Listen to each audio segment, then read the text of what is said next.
Hello children, today let us begin with the new chapter from Genetics and Evolution, and it is the principles of inheritance and variation. What is the name of a new topic, new chapter? That is principle of inheritance and variations. So it is a 12 hours topic and having 10 marks weightage. So it will be asked in the bits like 2 plus 3 plus 5. The principles of inheritance and variation. It includes the study, generally we'll say that it is genetics. Study of inheritance and variation is genetics. So genetics, it is a branch of biology. Let us see the definition. Genetics is a branch of biology which deals with the study of inheritance and variations. Inheritance, it is also called as transmission. So heredity, it is a process of transmission of characters from parent to the progenies, or you can say offsprings. What do you mean by heredity? It is a process of transmission of characters from the parent to the progeny. And variations, these are the differences which are present between the parent and the progenies, that is the variations. You know that the offsprings which are born to our same parent, they are not same. There exists a difference. So in the family itself we will see large number of differences. Why these differences occur and how the progenies will inherit the parental characters. So that we are going to study in this chapter. So now the father of genetics is Gregor John Mendel. The father of genetics is Gregor John Mendel. He born in 1822 in Heisendorf of Silesian region.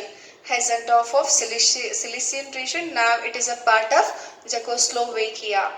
He is a peasant. He is a son of a peasant, and he worked as a priest at Brunn of Austria, and he was actually teaching physics and mathematics, and he used to take care of the premises of the monastery which is present at the Brunn. And later he developed interest in experimental science. And as in his garden he used to grow the pea plants. So he took interest in the experimental study and worked on pea plant. During his time, many of the scientists were working on the inheritance in the genetics. So he also started working and with interest and followed some of the important steps. Now let us know why Mendel selected pea plant. What is the reason behind selecting the pea plant for his experiment? So these pea plants, they are very small. And many can be grown in a smaller area.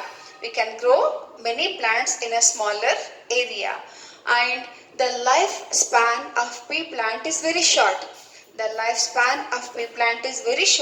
So in our lifetime we can study many generations. And then the flowers are such that they can be self-pollinated and cross-pollinated.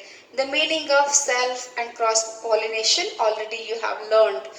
Now next, they have many contrasting characters. And for these reasons Mendel selected the pea plant for his experiment. So the important one is that they have got many contrasting characters. Among them, Mendel selected 7 contrasting characters. So those characters you have to know. Those contrasting characters, among them, one was dominant and one was recessive. So when do you say dominant, when do you say it as recessive, that later we will read. So dominant, it is a character which is expressed under heterozygous condition, and recessive, it is expressed only under homozygous condition. At present, just keep these things in your mind. Now let us see the characters. The first character is the height of a plant. So in the height of the plant, tall is the dominant one and dwarf is the recessive one.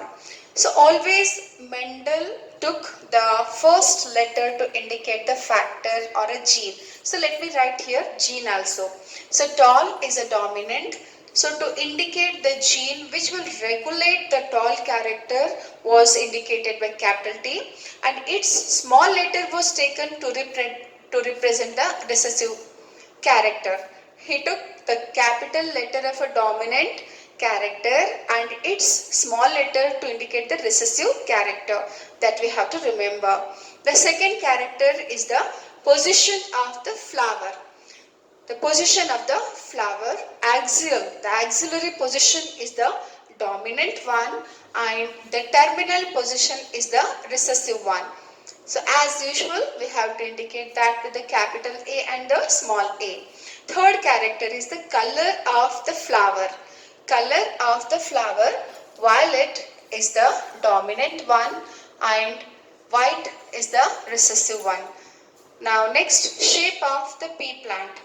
Round is the, shape of the pea seed. Shape of the pea, round is the dominant and wrinkled is the recessive one. Color of the pea, it is yellow is the dominant and green is the recessive. And shape of the cotyledon. Shape of the cotyledon, inflated. Inflated, that is without constriction. And constricted one is the recessive one. Color of the pod, green is the dominant and yellow is the recessive. So these are some of the characters which Mendel selected for his study. Now let me repeat it. So now we are studying the new chapter by name Principles of Inheritance and Variations. So inheritance and variation is nothing but genetics. Together it comes under genetics. Then how do you define genetics? It is a branch of science which deals with the study of heredity and variations. Heredity and variation. What do you mean by heredity? It is a transmission of characters from the parent to the progeny. Transmission of characters from parent to the progeny. And variations, so these are the differences which are present among the parent and the children. Progeny or offspring also you can use. Now for the first time, the well understood, the principles of these genetics was given by a scientist called Gregor John Mendel. So he is called as father of genetics. So Gregor John Mendel is the father of genetics who gave the basic principles of genetics in the living organisms. So he is called as father of genetics. Where he born? He born in a Hessendorf. He born in a Hessendorf of Silesian region. Now it is a part of Czechoslovakia. So he is a son of a peasant and he worked as a priest in Austria. That is Brunn. So in a monastery he worked and he was teaching there the physics and he studied physics and mathematics. Okay, and as he was working as a priest, he took care of his monastery and the premises which comes under that monastery he used to look after. So during his teaching period, he got interest in experimental biology and started working on that. And he selected pea plant for his experiment, I told. And pea plant, the scientific name of the pea plant is Pisum sativum. What is the scientific name of pea plant? It is Pisum sativum.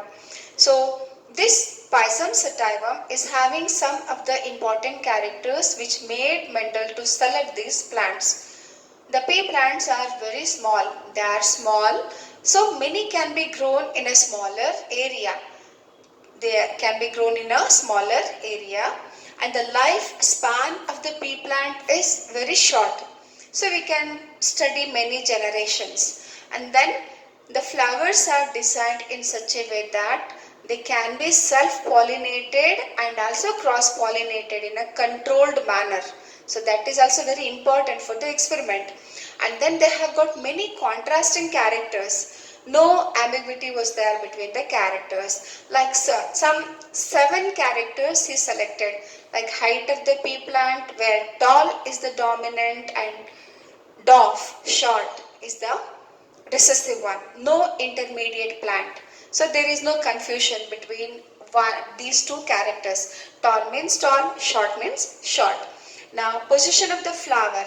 These all the position dominant is the axillary one, axial position.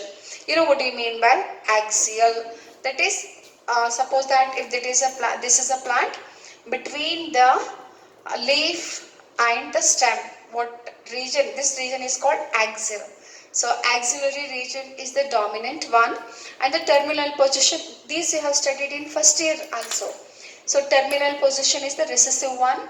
Color of the flower, violet, dominant, white, recessive, and shape of the pea, round is the dominant one and wrinkled is the recessive one, and color of the pea seed, yellow is the dominant and green is the recessive, and shape of the cotyledon, inflated. Inflated means the pods are bulged.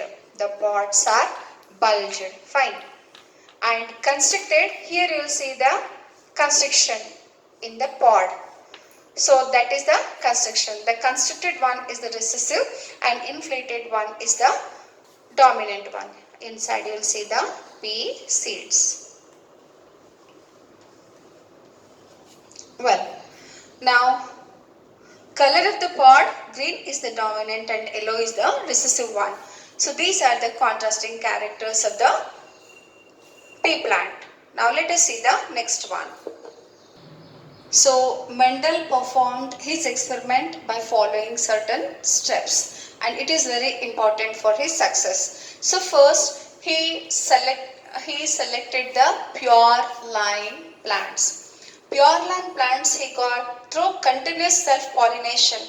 He continuously self-pollinated the plants till he get the desired characters. Suppose that if he wanted the tall plants, if he wanted the tall plant, so at a time he observed, he selected only one character. That is very important. Suppose he wanted tall plant, he concentrated only on the tall plant and selected those seeds and sowed, and he continuously went on self-pollinating till the seeds of those plants gave the same parental character. Thus, through continuous self-pollination, he got a pure line plants. So that is how he got a pure line plants. The true breeding plants, they are also called as true breeding plants, which produces the same parental plant character on self-pollination. That is about the true breeding plants. Now the second step, what he followed is the hybridization.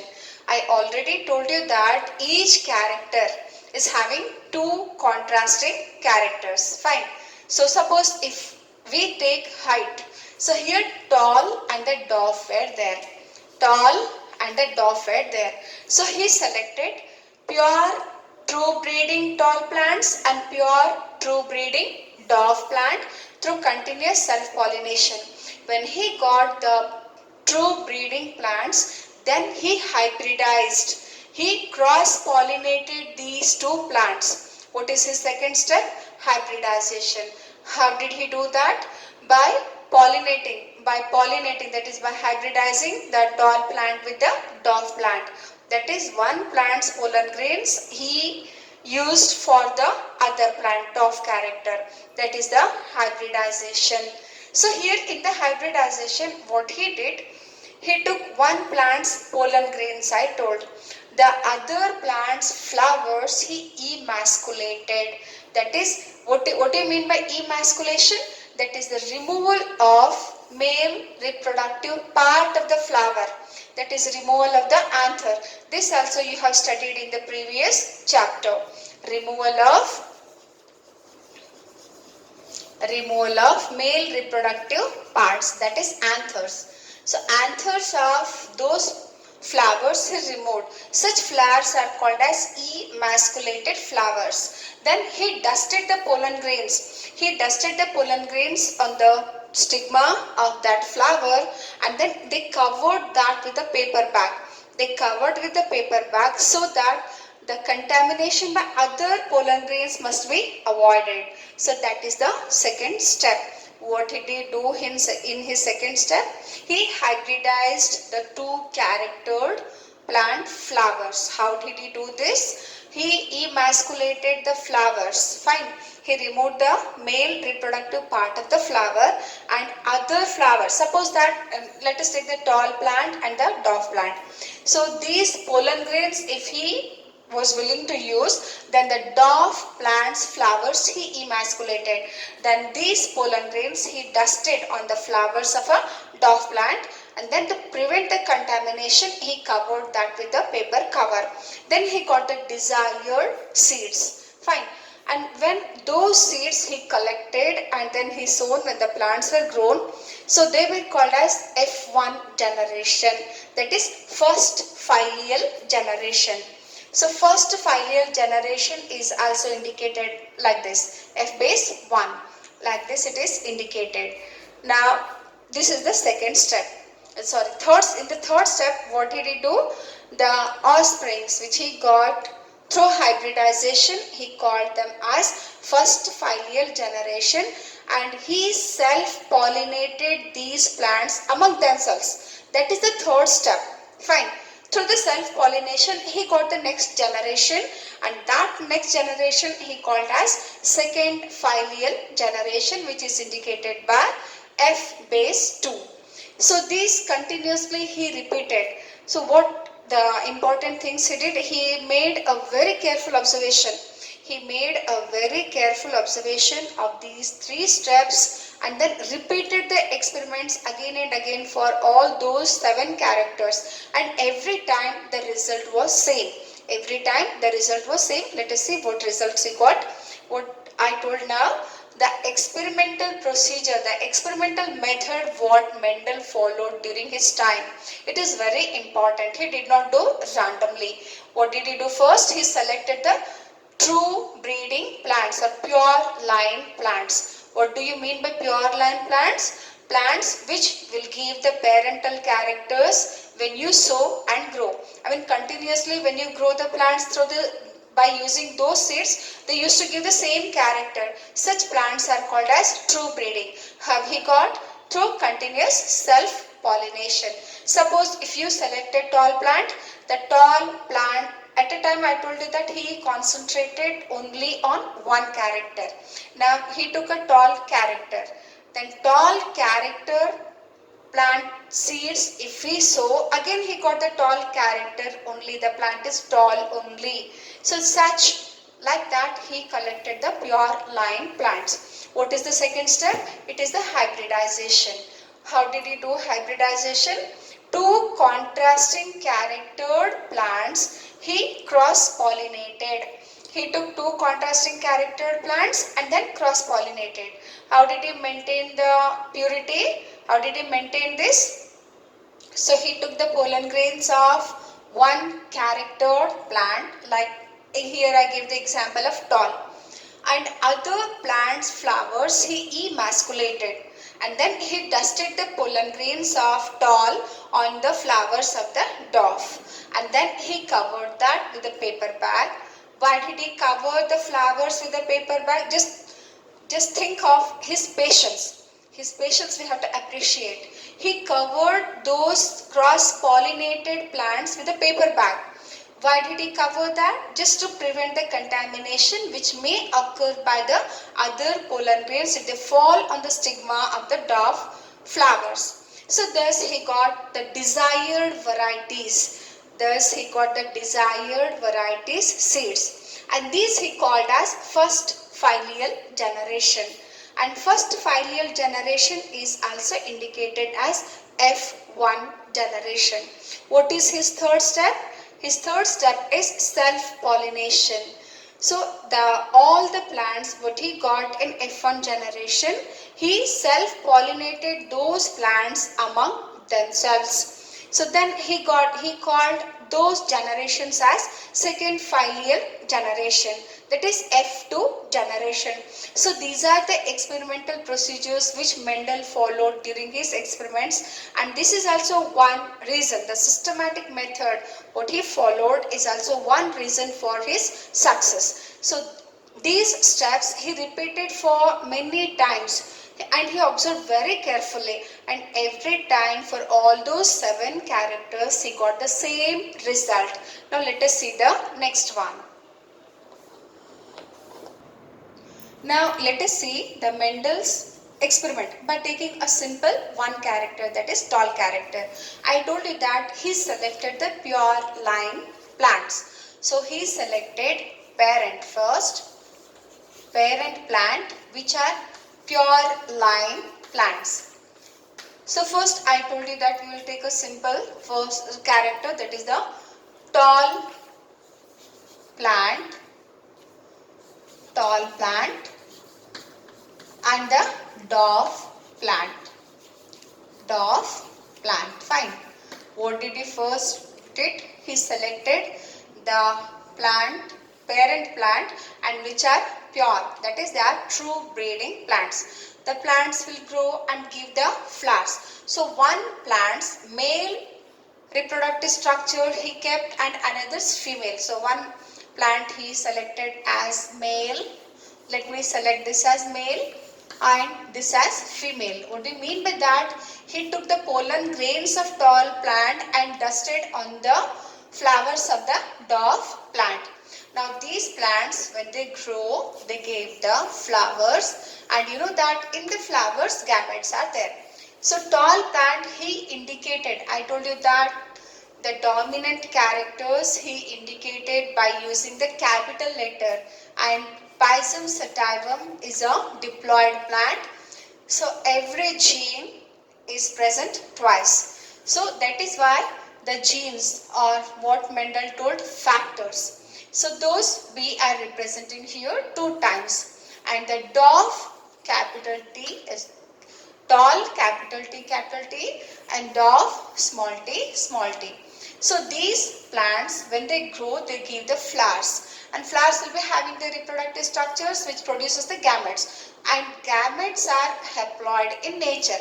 This concept you have studied in first year under meiosis. So the diploid plants will give haploid gametes. So here haploid gametes will be having only one trait. Fine. The gametes are always haploid and they will be having only one trait. Let us indicate this by using the small t. Let me not write this bracket. Capital T. And dwarf plant gave the gametes with the small t. And he cross-pollinated, he hybridized the tall plant with the dwarf plant. So F1 progenies. So this combined with this, that is capital T and small t. The pollen grain of the tall plant fertilized the ova of the dwarf plant. That is why the resulting zygote will be having capital T and a small t. So in the F1 generation, all plants were tall. They were hybrid because they are the result of the hybridization, and all were tall. All the plants were tall. The dwarf character was not expressed in the F1 generation. Now let us go to the next one. What is his next experimental procedure? He self-pollinated F1 progenies among themselves. So self-pollination. That is F1 into F1. So he pollinated the F1 plants among themselves. So let us write the genotype. Terms we will read next. So F1 plants he pollinated among themselves. Now what kind of gametes do they produce? 2 types of gametes they will produce. That is 50% of the gametes will be having the capital T trait and 50% of the gametes will be having the small t trait. So here we will write small t and capital T. And I told you that the F1 generation progenies, when they are self-pollinated among themselves, we will get the F2 generation, that is second filial generation. So second filial generation we can indicate like this only, or we can indicate it through the Punnett square. Now this gamete may combine with this gamete to give capital T, capital T. This gamete may combine with this gamete to give capital T, small t, and then this gamete may combine with this to give capital T, small t, and this may combine with this to give the small t, small t. This is the one method. Even we can indicate it through the Punnett square. Let me indicate here. So how many gametes are there? Those many rows and columns you have to draw. So here we have got two gametes. Capital T, small t, capital T, small t. So one let us consider as female and another let us consider as male. So you know how to write the Punnett square. So you did this in mathematics. Same method you have to follow. This you have to pollinate with this. Capital T, capital T, capital T, small t. Capital T, small t, small t, small t. So always you have to write the capital letter first, that is the dominant character first. So down you can write the character like capital T, it will give the tall character, and this capital T, small t also will give the tall character, and this also will give the tall character, and this one will give the dwarf character. So like this the experimental procedure which Mendel followed. Let me say, let us observe his experimental procedure and results carefully. So what kind of parent he took? He took tall and dwarf parent. He crossed, he hybridized. So in the first generation, what kind of plants he got? He got all tall plants. There was no trace of dwarf plant. Among these two, only one character got expressed in the F1 generation. That character which is expressed in the F1 generation, he called that character as dominant character. And the other character which was hidden, which was not expressed, is called as recessive. Thus in all the 7 cases, he analyzed the dominant one and the recessive character and indicated by the capital and the small letters. That is the F1 generation. Fine. And then he cross-pollinated, he self-pollinated the F1 generation among themselves. That is all the hybrids of F1 generation, he self-pollinated by selecting 2 plants. Fine. So what are the results of the F1 self-pollination? Here he got 3 tall plants. That is 75% of the plants were tall and 25% of the plants were dwarf. That is 25% of the plants were dwarf and 75% of plants were tall. So what did you observe here? The character which was hidden in the F1 generation got expressed in the F2 generation in the ratio of 3:1. It is expressed in the ratio of 3:1. Thus, we can just analyze that the character which is hidden in the F1 generation did not get contaminated by the presence of the dominant character. It was pure and it expressed only when it was present in homozygous condition. So that is how he got in F2 generation 1% recessive character. So the phenotypic ratio, I did not say you some of the terms which are commonly used in this chapter. Let me say in next period. So phenotypic ratio.